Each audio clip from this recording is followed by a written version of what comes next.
Hi, we're doing a section on attracting talent, and we covered in the first part that the common mistake is thinking about recruiting as an HR challenge when it's actually a marketing challenge.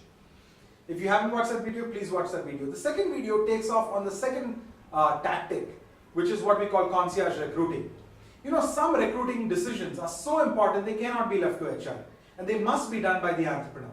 And we call it concierge recruiting because it's like in a five-star hotel, they have these concierges. These are people who, people at the hotel call up and ask for suggestions, ideas, and the person personally handles it, right? Concierge recruiting is a recruiting that is so important that you do as a founder to recruit those people. And very often you need to break a few rules, do it a little differently from the traditional HR approach. Let me give you a few examples. One, when we wanted to start a new division of a business, and me and my wife Selvi were already busy, one of the things that we did is we reached out to a friend of ours who we knew wanted to start a business, and we told, you know what, work with us 4 days a week, and 3 days you can focus on your venture for the first 90 days.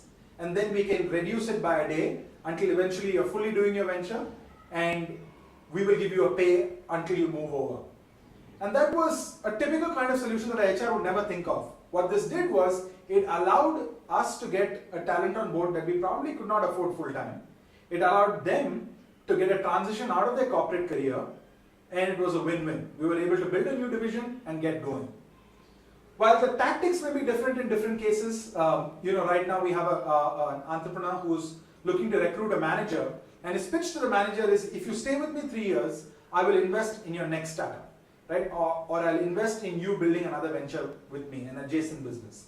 So there are many ways to think about this, but the basic idea is it must be entrepreneur-led, and it must be really focused on making an offer that person or those type of people would never get from a big company. And on that basis, I'll do the third video, which is why retaining employees is not about big company benefits. So I'll cover that myth in the third video.